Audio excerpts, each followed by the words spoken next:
All right, everybody, we are ticking down the last 30 seconds to 4 o'clock, and we're going to get this party started. If you are here for the Crowdfunding and Marketing Powerhouse panel, you are in the right spot. If you're not, this is probably not for you. Fair enough? All right, it's time. Let's get into it. So quickly, by a show of hands, who is interested in blockbuster marketing and crowdfunding? Please, show of hands. Fair enough. How many people who have previously crowdfunded a project before? Please show your hands. Okay, cool. Welcome. That's great. So we have a lot of people who it's their first time. So my name is Brian Pulido, and I'm going to tell you a little bit about my background, and that's going to give you an idea of whether you should consider listening to what I have to say or not. Do not judge me by the clothing that I wear. If you get the impression that I'm a loudmouth, heavy metal type person who's an outlaw, who does things his own way, that's absolutely true. However, what I have to tell you about the world of marketing and crowdfunding could apply to any project that you have, whether it's funny animals, superheroes, personal stories, doesn't matter. Can we agree to that? Let me say that one more time. This is going to be a little bit of an audience participation panel. Can we agree to that? Yeah. Right on. That's great. Well, as I said before, my name is Brian Pulido, and my background is I am the writer, creator of the character Lady Death, and I am known for doing rock and roll inspired supernatural comics. I have done over 30 crowdfunding campaigns, and to date, raised $6.7 million. We have fulfilled every single solitary one of our campaigns within 12 weeks of close, and we launch one every 3 months with literally no end in sight. I have plans past 2025 for crowdfunding. I'm also a veteran comic book publisher. I have 31 years in the business, and again, my focus is comic books. Let's see, what else can I tell you about my qualification? I guess that's enough of a qualification to listen to me about marketing and crowdfunding. So, this is going to be a unique format. I could actually pontificate to you about each and every little item the way I see it. But with you rookie and veteran crowdfunders, I want to get right into it with you, and I want to start talking about the things that you want to know about crowdfunding. So this is going to be interactive, and I am going to encourage you to ask questions starting now. And I promise you, in this hour, we're going to get all of your questions about crowdfunding and powerhouse marketing answered. So let's start with the first question. Sir. Not you? Young lady.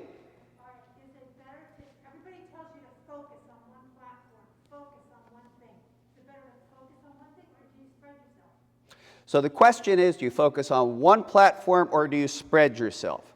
I think there's a lot of utility to focus for the very reason you're pointing out. So if you're trying to take on the world, you need a lot of assets: time, money, effort, energy, teams. But if you focus your attention in one area, you could create what's called a peak marketing moment to draw attention. And in doing so, potentially, that energy will actually fan out. So I heard another question in that, which is platform preference. So we know in the world of crowdfunding, there is Kickstarter, there's Indiegogo, there's others that I'm less aware of. So when it comes to Kickstarter or Indiegogo, it's almost your choice. You know, go into one, go into the other, cross the platforms. I've actually met creators who begin one on one platform and go to the other platform. I, by choice, stick to one platform currently, and that's Kickstarter. Now, I have done one successful Indiegogo campaign, and it was great. We were raising more funds to bring some out-of-print books back into print. Worked miraculously. So hopefully that answers your question. How you would choose what platform works for you may be putting some time and effort into looking at the kinds of projects that are being presented on those two platforms. So the dominant ones in the world of comics definitely are Kickstarter, Indiegogo. Next question, sir. What are the best pledges So you're talking about what sort of reward tiers create the best result. Well, okay, some conventional wisdom says that backers like anything from $5 to $50. That's the conventional wisdom. I will tell you that depending on your project and how you need to bring it to life to get it funded is going to inform how you should build your tiers. So let's workshop your project. What is your project, your hypothetical? Okay, so are we going to say, for the sake of this argument, 32-page comic book, single issue, or do you plan to do multiples? I've got 422 pages. Okay. I'm trying to figure out, do I do 122, 222s, all four together? All right, so let's go through that. That's probably a very applicable concept. So the gentleman says that he has 4 comics that have 22 pages apiece, and he's wondering in terms of how to format those and how to offer them, and he's discussing frequency, right? So does he do them all at once? Does he do them a little bit at a time? I will express to you how I personally would do it. So you want to build possibly an audience, and the million-dollar answer to a question you haven't yet asked that I'm going to give you the answer to is you begin building a fan base through a mailing list. No matter where you are, what you do, I'm just going to say that. I would like to swing back to that. So somebody asked me a question in about 15 minutes about the mailing list, because we're going to focus on that. Back to your project. In my case, I would do your 22-page comics in 4 different campaigns. I'd spread them out 3 months apiece, with the premise of building an audience and fulfilling them. Now, your question begs another question, which is, how far should my project be done before I crowdfund it? Meaning, should the 22 pages be done? Should they be conceptual? I would assert to you that you're going to get the best result if you get your project ready to almost going to print. That's ideal. However, some folks may not have the financial means, so you got to start wherever it is you're going to start. But you're going to get the finest result if you can have those 22 pages done, get your project complete, get your funding, go to press, repeat. And that could build an audience. Now, some people very successfully do hardcovers that are 80 pages. So it really depends. But if your episodes are in 22-page comic format, I believe spreading them out over time might yield the best result and give you the opportunity to build an audience through goodwill, through offering that product, getting it out, and repeating, and building trust with your customer base, and being your promise. You promised X, you delivered Y. That'll make people want to play the game with you again. If you default on that, it will make people hate your guts. So hopefully that begins to answer that question on frequency and my suggestion. Any other questions? Sir? You mentioned mailing lists. What does your social media presence look like prior to starting a campaign? So the question is, in terms of mailing lists, what is a person's social media presence, frequency, and how could that influence your campaign? Well, I think we all know in this day and age, it really is the whole ball of wax. To have a presence in the world, to be effectively communicating on an ongoing basis without end is a way to build an audience. Now, once you get into the real crowdfunding space, I am letting you know, and this is another, like, if you hired me privately, I'd charge you $1,000 for this answer. The marketing tool that's going to produce the best result in the domain of crowdfunding is A, a mailing list, and B, once you get on that platform and you build an audience and you're updating inside there, those 2 areas produce the best result for additional backers or for upselling your backers to higher tiers or more stuff. Your social media presence is very important and it generates content, but it's very difficult. This is me, I've been in this biz for a while. It's very difficult to quantify its impact, and its impact in the domain of Twitter, TikTok, Facebook changes with their algorithms. This is not to say don't do it. In fact, I say communicate things about your project, your life, every day, all day, but with the agenda of driving that group to your mailing list. Because your mailing list, in this day and age, the mailing list, I'm jumping over to the mailing list. Your mailing list is a thing that people opt into, so they choose it. They could choose to be in it or they could choose to be out. And when they choose to be in, it makes all the difference in the world. It increases what I call a distinction called stickiness. It's much more engaging to people. So mailing list is king. That's the $1,000 thing you came for. That's the thing while people are chasing down Twitter followers, IG accounts, shaking their ass on TikTok. I promise you that every single one of those project creators, the big name marquee ones, it's their mailing list that changes the day. It's the thing they're not telling you about, but it's a thing that changes the day because that mailing list is yours. Those unique people who chose to opt into your list are unique to you. But when you're on Twitter, IG, TikTok, whether that is seen by all the potential audience, YouTube, or not, is a whole different matter. It's unquantifiable. It's tough. All right. Sir. When trying to generate content every day and it takes days to make a piece of art, what type of content can you put out regularly that attracts attention? So this is a great question, a phenomenal question. How do you create content to create engagement ongoingly? And your example is, you said, and it's honest, it takes me 10 hours to do a piece of art. You know, what does that get me?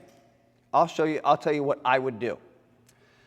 First of all, I'd ask you to consider an approach, and this is another $1,000 an hour answer, which is consider presenting yourself as an artist, a project creator who is on an aspirational journey. And everything that happens to you in your journey, whether good or bad, is something that you're going to present as if you are the hero of the story and this is the mission of the day. Now I want to cut into that a little bit. We all have our aches and pains. Life is tough. There's setbacks. But there's a way of presenting that in your journey. And again, I assert you do it in an aspirational sense. So if your car breaks down on the way to the printer, you're not like bitching, moaning, whining, and complaining on IG. It's more like, on my way to the printer, the car broke down. But it didn't deter me. It definitely delayed me for 3 hours. Then I got back up on that horse and I got it done by the skin of my teeth. Now the reason I suggest presenting yourself in an aspirational manner is people just like to hang out with people who are aspirational and positive. Don't get it twisted. I know there's a lot of powerful marketing. There's very powerful negative marketing, without a doubt. But why would you do that? You're a project creator. So present an aspirational journey. Now to drill back into what the heck do I talk about? Well, as you're working on that piece of art that's taking you 10 hours, you just point the camera on that and start talking about it. Wow, I'm having trouble figuring out this page. I don't know if anything's come to me. I'll try this. No, now I'm going to erase it. Oh, wow, that's a little better. Ooh, I got that nose. Got to work on the hands. You're engaging and enrolling people in the everyday mundane stuff, but presenting it in a magical manner, providing a gateway and providing something for people to step into. And seen through that lens, everything is content, and everything is actually exciting, and everything's engaging. Every page, every nuance, the choice of the font. Conventional wisdom 30 years ago is that people did not like processes. For example, people wouldn't want to watch a show on building farm equipment. But that's not the truth. People adore it. People love watching garage shows, people building cars. So show people you building that project. And that's your content. And behind the constant drive of infinite content is you're looking to enroll people in backing your project. You just are. In the subtext of all your communication is buy my thing. But you can't say buy my thing 8 times a day and expect people to continue to be excited. You have to find an infinite amount of ways to say that thing, but in a fresh manner. I hope that one helps. Next question. Sir. What's the best way to turn social media followers into mailing list members? So what's the best way to turn social media followers into mailing list people. There's a multitude of ways. So one way might be to give people something free. That sounds crazy, perhaps a digital comic book, a digital print, almost anything to induce people. If you do this for me, I'll do this for you, usually in the domain of digital. One thing that we do, now I've been in the business for 30 years making comics, focusing on the character Lady Death, and I can tell you that I come from a philosophy that there is no free lunch in comic books, and I got to work for my meal every day, so I need new readers every day, every month, because there's simply a thing called atrophy. We have a significant customer and fan base, but no matter what, people come and go. And it's not that they don't even love you. People may love you, but it's like there's a divorce, there's a change of life, there's a focus on the medical career. It happens. So you need new people all the time. Why did I say that exactly? The obsession. So what we do about that is we actually offer a free digital sampler. It gives 6 pages of digital content in return for people signing up.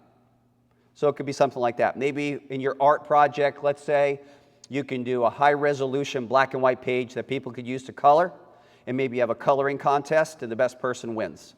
And that kind of stuff creates engagement, because for some, also, like that newsletter's got to have life. It can't be static. So in our case, for example, every week, no matter what, holidays or no, on a Monday, our fan club gets a newsletter that has news but focuses on them. And then Tuesday, it broadens out to our general population, so to speak. And then there's other communications throughout the week, but no matter what, the new edition is published every Monday. So that's an idea. Just for fun, because we're here, we're creative people, would anybody else have an idea on how to engage people to get into your mailing list? Any ideas, any thoughts? Young lady. Okay, a quiz. Particularly if that goes inside what you're presenting, like you're a puzzle maker, you're a crossword puzzle maker, like some free puzzles. Come on over here and then maybe get a prize for it. The prizes are going to be digital. So does that answer that question in part? Great. Who has the next question? With the email list, what about the SMS aspect?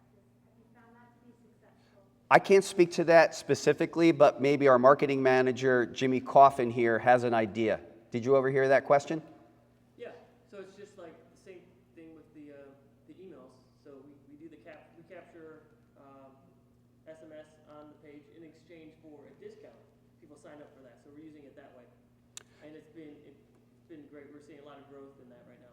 It's much more personal, getting right into their phone instead of just their email. Oh, yeah. Oh, okay, got it. Yeah, it's the text stuff. Yeah, text has been really cool. That little tip that Jimmy just talked about was the 10% off might be like sign up to our mailing list and get 10% off for the first time. You're going to find there's a lot of different types of customers. And actually, I got to tell you, 90% of the customers are not seeking a discount, but some people are just discount hunters, and that works. Out of that group, let's say 100 people sign up. They sign up for the discount. Maybe 10%, 5% wind up being a repeat customer. It's okay.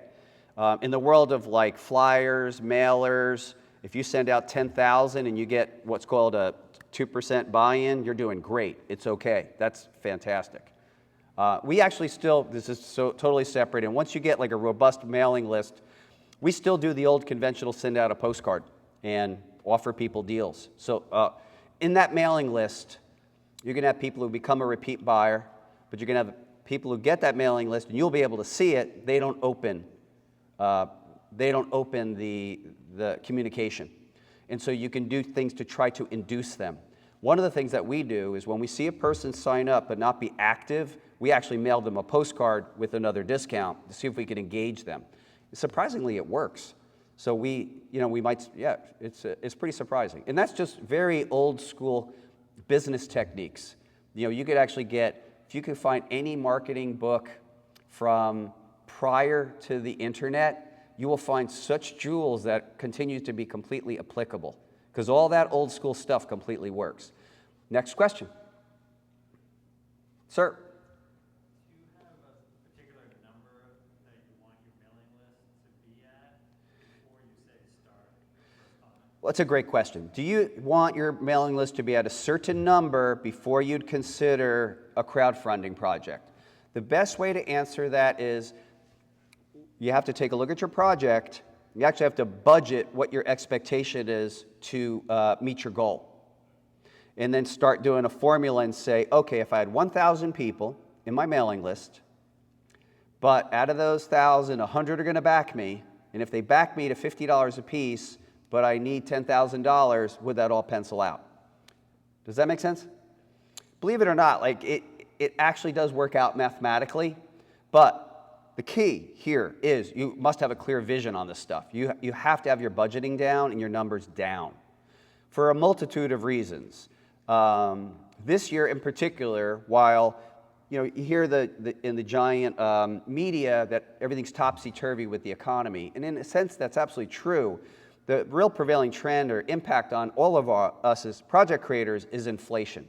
And inflation is hitting us disproportionately because, particularly for people who make graphic novels, comics, the cost of paper has just gone up a lot in the last year. In fact, it's almost predatory.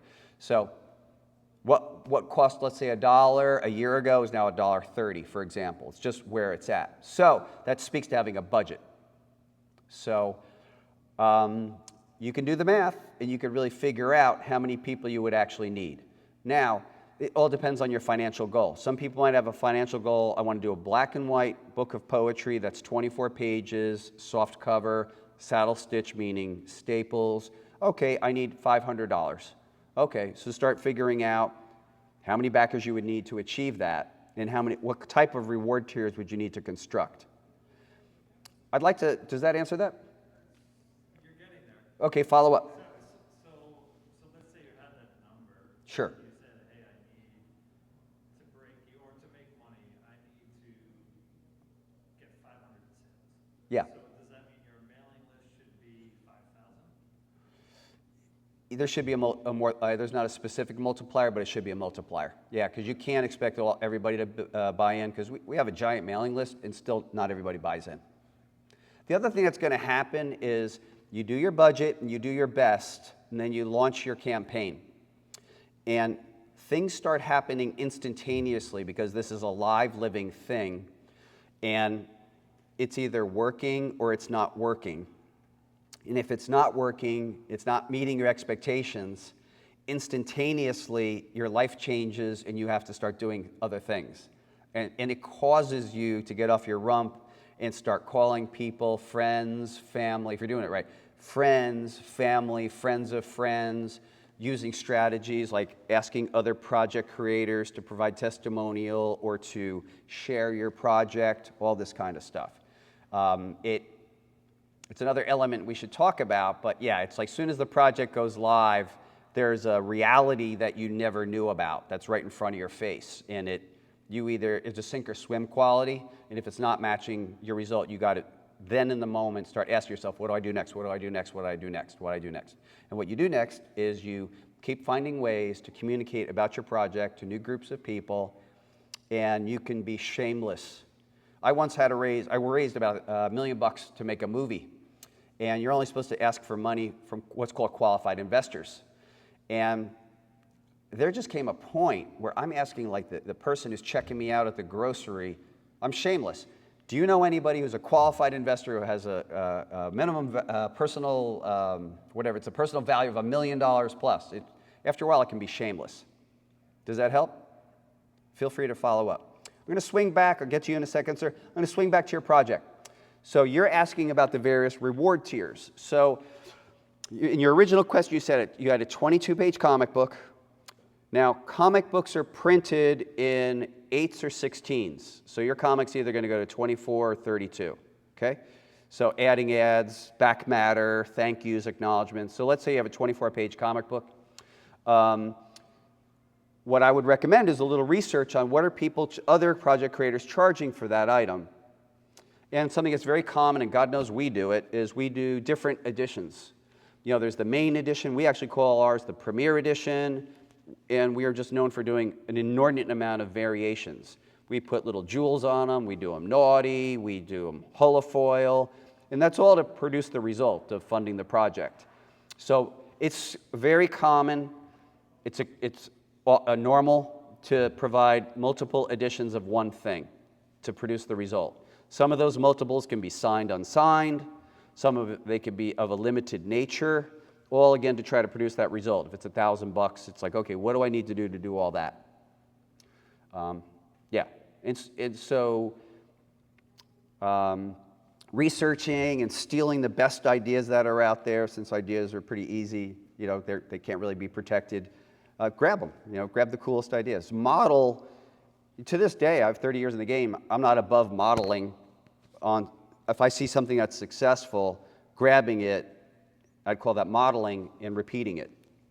Are there things you find work better, like hardcovers or variant covers or special edition? I find they all work really good. I would say when you're beginning, in particular, the hardcover, it's so much fun as a project creator. You love them, but they're the most expensive thing to produce. Even at our level, they're still expensive to produce. We do them because we love them, but variant covers are smashing. You could take a famous artist and their fan base with the hope that what you're producing plus what they do complements each other and causes their fan base, some fraction of their fan base, to come over and order it. And for sure, that's our model. I hire the top people on earth to open people's eyes to what we do, to surprise people, to kind of keep people very excited, and it works. It may not work in every case. I've actually coached a smaller project creator, and he's just having a really hard time connecting. I looked at it and I said, I think what it is the people that you're inviting to do covers are not complementary to your story. Your story is a military story. This is a science fiction artist. It's, no matter how popular they are, it's not what their audience wants. I think this young man. Yeah, we were talking about the Kickstarter formula, and you had suggested that there was like a 2% buy-in, 5% buy-in, 10% buy-in. Are all those kind of fluctuated, and would you say that's correlated to like the cost of what you're asking someone? Like is there some math you can kind of guesstimate with? Right, let's break this down into two parts. Please represent that first part. What's the expectation of buy-in from your mailing list? I'm trying to give you an honest answer, so I'm doing some calculation.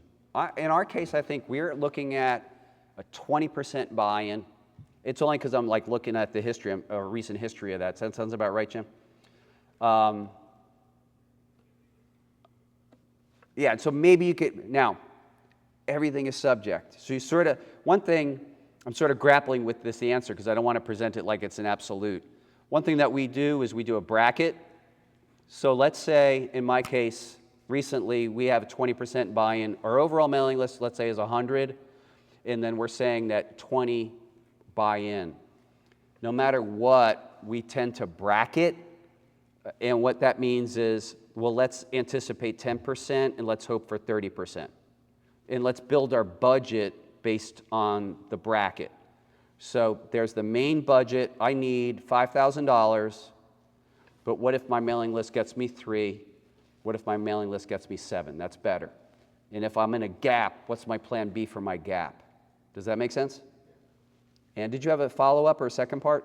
Yeah, did you find the cost of what you're asking someone to invest reflects the percentage of people actually buy in? Do I find? If you have a more expensive product, or less people committed. No, I'm hearing you. I'm actually calculating it out. So the way we get around that, bypass that, embrace that, is we actually offer things at a multitude of prices. So in our case, we'll do a $6 digital, but we have tiers that are $1,750. And the reason I do that is because I believe that there's an overall customer for what we do, but they come from different economic backgrounds.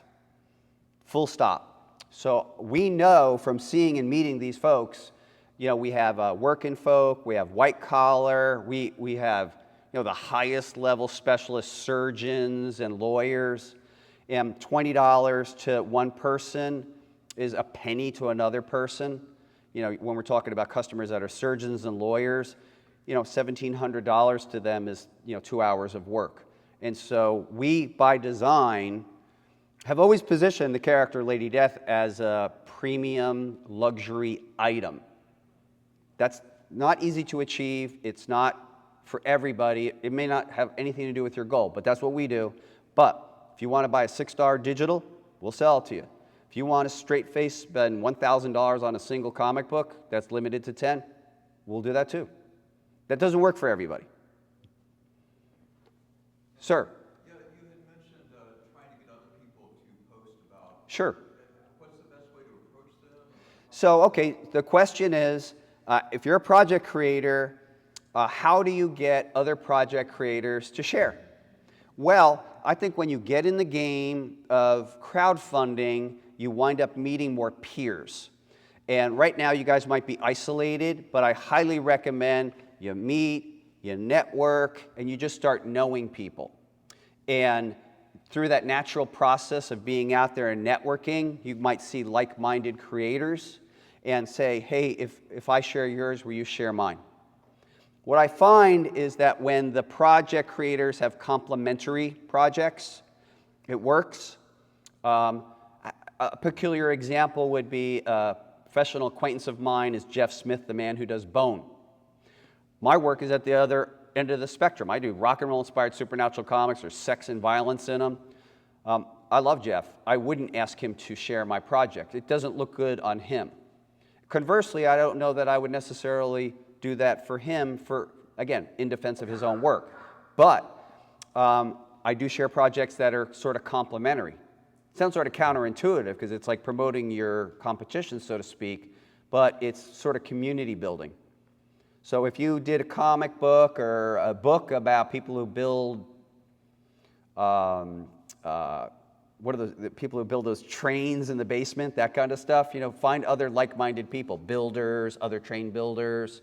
And the good news is it's kind of a natural, organic process. Like when you get in the game, you just start meeting fellow project creators. Cold solicitations don't work as well. It's all the relationship building. You know, sometimes like we're doing a project and people I just don't know from Adam will say, hey, will you share my project? And I might look at it and say, I don't see how it complements either party and I don't know you. Now, when I say I don't know you, what I mean is I don't know how you do business. You know, I don't know what your ethics are. I don't know what your commitment to customer service is. And if I share, you know, it's a little stink on me if you don't fulfill. Like we hold, regardless of the image and what we do, we hold customer service and the service to our customer in the highest possible regard. We do not mess with that at all. So I tend to only work with customers of that ilk. So although I'm getting off track, I think the natural process of meeting other folks. So let's say you did a Bunny Man comic and you see 3 or 4 other project creators are like, oh, there's a Care Bear project, this, that, and the other. It might be like-minded and say, hey, would you share? And even if in the beginning they see an obstacle, I promise you that it's the like-minded projects helping each other symbiotically. They really benefit. It's not competition. There's a lot of competition outside of all of our projects for people's attention. TV, news, politics, all that kind of stuff. So yeah, I don't think like the like-minded projects are competition. They're actually help. Next question.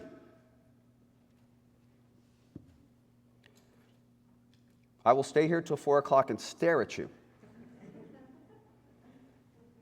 Sir? Your email list, are you using Constant Contact? We choose to, Constant Contact is valid. We use MailChimp.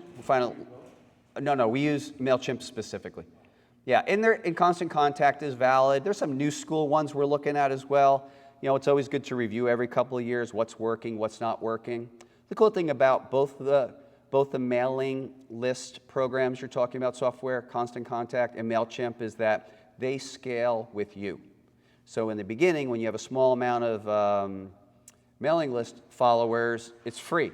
And then it scales relatively. And what's good about that is, you know, if and when you have 20,000, they will charge you for that, but that's fine because you are making money and you can do it. That'd be an indicator. Sir? So what sort of percentages can you expect between, if you're doing a $1,700 and a $6, like, you know, what's the percentage of revenue comes from the high end and the early end? I think it's going to be, if I was starting out and I was a project creator, I might stay in the middle personally for $5 or $6 to $200. I might be crazy to drum up some interest and be bold and say, I'm doing this thing that's limited to one. Just straight face say, yeah, it's $1,000. Now, people may or may not back it, but they'll talk about it. So I think if I was to start over again, that's exactly what we did. We sort of stayed in a certain range, and then we started seeing who the customer was, saw their appetite, and increased it. Any other questions? Ma'am? What type of content is working really well on Kickstarter? So what type of content is working well on Kickstarter? Let me answer that by backing up a minute. I don't follow any market. I don't worry about what's hot or what's not. I am only crowdfunding because I'm telling the story I want to tell. Now, I know it's crazy. It's sex and violence, supernatural sword-wielding battle maiden, but that's what I like, that's what I love. It's not cynical. I'm not guessing the market. And I encourage each and every one of you to do the same. Don't guess the market. Don't worry about what the market wants. Because if you start working on that now, 2 years from now, it'll be different. If Westerns are hot, you chase a Western down, 2 years from now, it's going to be funny animals. Doesn't matter. What matters is your passion and your dedication to your craft, and your audience will find you. And a lot of my peers in my age range that make comics, I know people who do slice of life, funny animal, superhero, bad girl, horror, supernatural, like whatever. It's just that they do it with passion, excitement, and craftsmanship.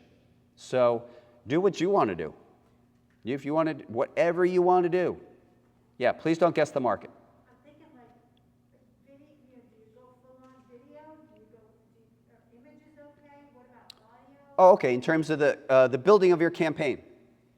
I absolutely think you need a video. I think you need lush, beautiful, attention-grabbing graphics to present your material.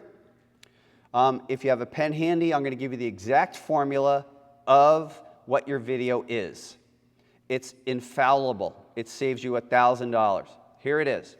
Hi, I am my name. Here is my background, what I'm known for. This is my project. I'm going to explain my project to you. Here is my team.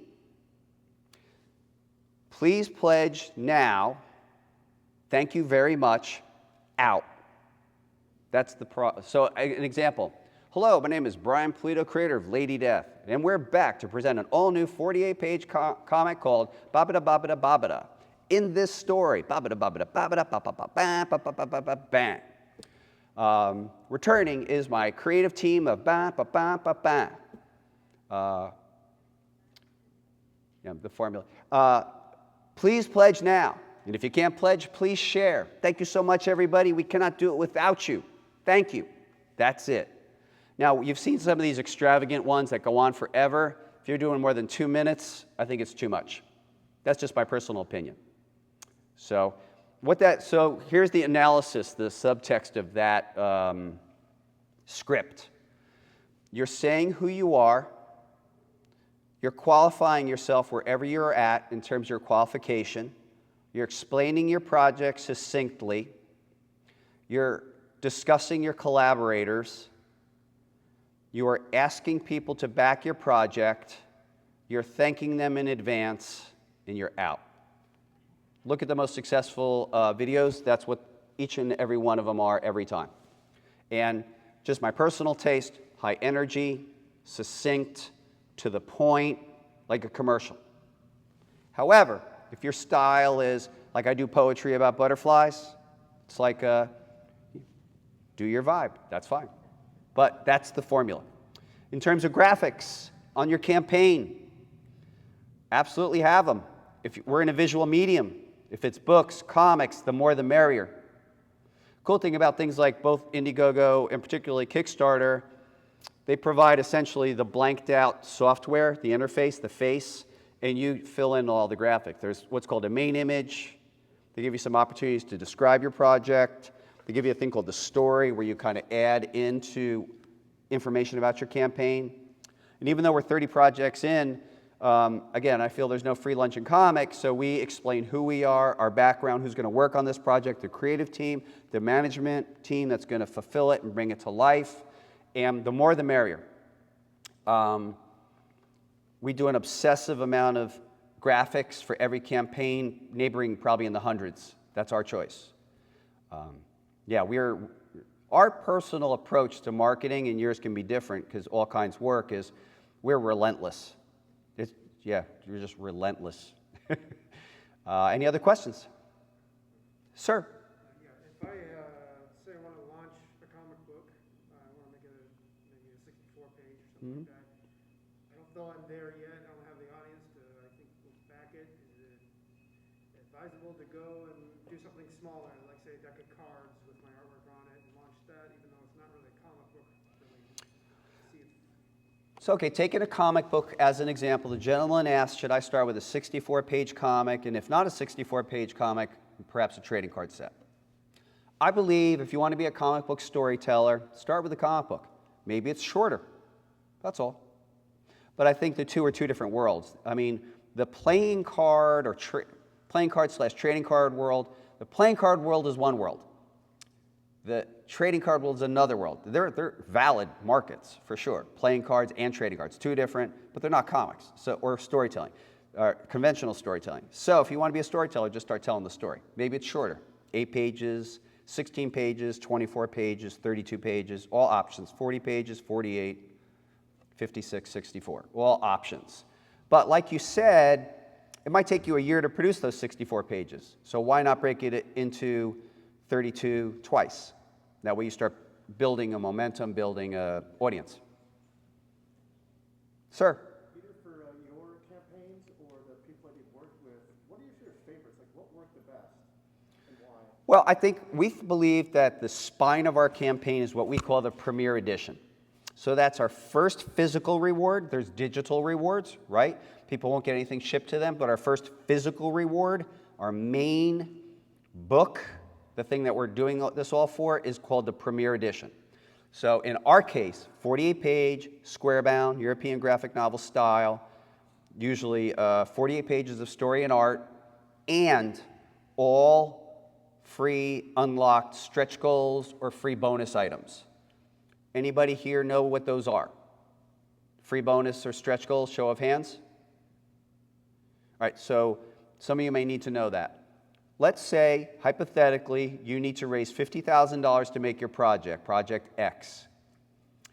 To achieve that financial goal, you might be doing things, you might be rewarding people when you achieve certain financial results. Perhaps every $5,000, you are unlocking a free bonus item and a reward. And actually, people play for these things. Are you familiar? Free bonus or stretch goal? All right, you're learning it now.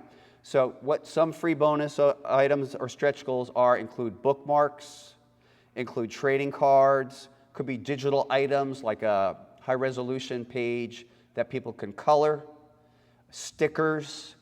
They're usually flat. In the case of comics or hardcovers, certain size, right?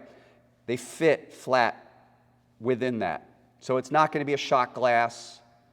It's going to be things that are historically flat and fit inside the shape of a comic, which fits inside of things like a media mailer. So free bonus items are critical. Sir? I want to spin off a little bit on his question. Just like if you were going to start over Yeah. and you were going to do a Kickstarter for a comic, what would your approach be? Would you do like a 5-page or 25-page, 24 or 32? How would you have 4 books ready to go and so that you could do the every 3 months? So the question was, if I were to start over, how would I do a comic book Kickstarter? This is what I would do. I'd start an 18-month plan. Given the day, January 1, I am going to release a comic January 30th of the following year. I would use that period of time to then write my story and begin communicating on social media my journey. I would say my script is complete and this is a science fiction story about a rabbit who goes to Saturn, whatever it is, right? And I would be talking about that. And I'd be using that to build a mailing list.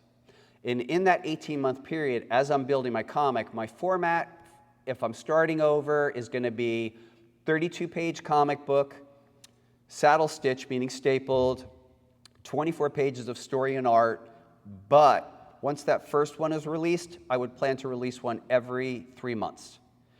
But I'd use that 18-month lead to build my audience and to seduce people.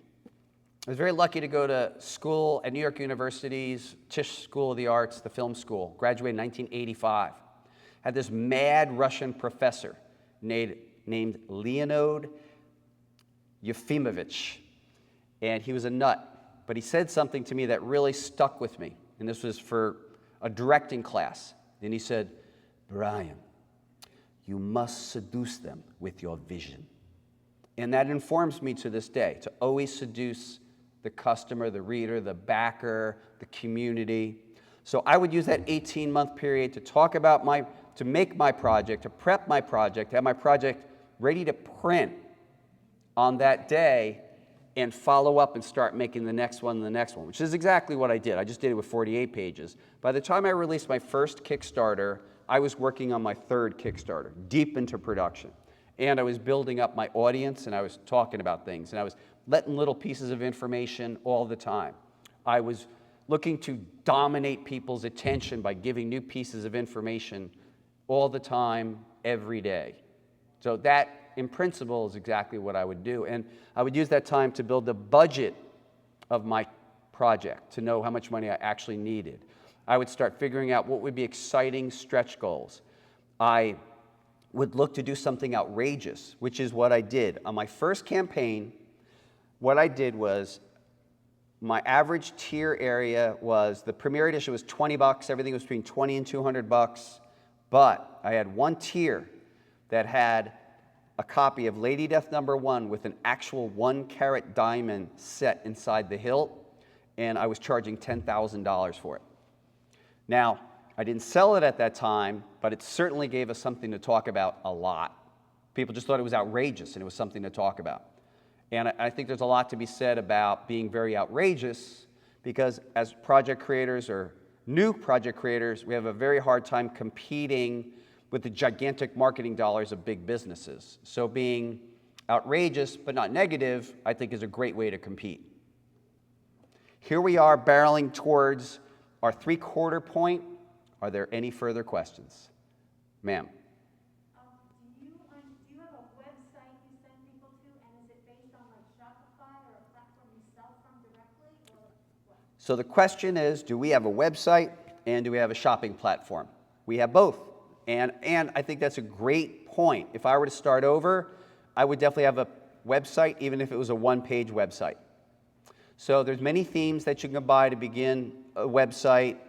Just make sure that they're secure, because they might your website could be the main branch of some sub-websites, so you want to make sure they're safe.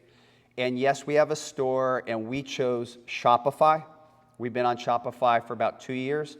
Prior to that, we used 3D Cart for about a decade, but it just stopped updating, and their customer service wasn't great. Shopify's pretty darn great, so we like it. And yes, you might as well have a website. You might as well have a store, because once you fulfill your campaign and you have leftovers, what are you going to do? Sell them on the store, for sure. It's all about sell, sell, sell. As we like to say in our company, we literally have posters on it. Our motto is ABS, always be selling. And the reason why we always be selling is that's our lifeblood. You know, capital is our lifeblood. Sir? Kind of touching that, do you build in a certain profit margin? Yes. Yeah. So in your budget will be made up of what seems to be fairly obvious. The cost to make the material, the paper, the writer, the colorist, shipping, handling, taxation, fees. I'll tell you really quickly, when you crowdfund, there's going to be fees involved. Kickstarter charges about 5%, and then 3% in credit card processing fees. When you get to a certain scale, you're going to need a thing called a survey tool, and that survey tool is going to cost you a certain amount of fees. We pay about 11% in fees on our gross project. Our last Lady Death was $541,000. Fees were close to $60,000. Crazy, but still worth it. Better than selling through the conventional comic market, where we sell at 60% off retail. So 11% is better than 60. So the answer is yes. And if you could build in, as you know, if you could cover all your expenses and your labor, your effort, perhaps you need some people to help, you bring in, ideally in the beginning, you bring in friends to help out on the fulfillment, and then if it becomes repeat, you're paying people. And if there's money left over, that's your profit. Answer that question? Fair enough. Next question. Okay, we have about 10 minutes to go. Sir? Let's get your opinion on non-financial stretch goals. Sure. So I'm a fan of this dodgeball themed food game, I love it. and some of their stretch goals were like who can throw a burrito 100 yards, and then it unlocked things. That- I think this kind of social media. It's fantastic. It's brilliant. That's really smart. Please listen to what this man said. Another thing to consider is here in this communication, I come before you as like some representative expert, but we can learn something from anybody if we keep our ears open. And what this gentleman just referred to was non-financial stretch goals, or we call them, on our end, we call them experiential stretch goals. Like we did one goofy one. Well, we have a standing one. I personally realized somewhere in my 40s I never ate a corn dog. It's true. And so I said, if any of our campaigns ever one day reach 666,000, I will consider eating a corn dog. But your example is phenomenal. Who could throw a burrito the furthest? That's just great. And that's kind of fun to look at other campaigns maybe that are not even in your category and kind of see what kind of neat ideas they have. So I think those kinds of they're amazing. They're incredible. If they could connect, if they fit the vibe of your project, absolutely do them. And one of the reasons why you do them is they're fun, they create connection, community, and they don't cost you anything. That's amazing. Any other questions? I thought you had another question? I did, about What? printers. Pardon me? About printers. Sure. Okay, printers.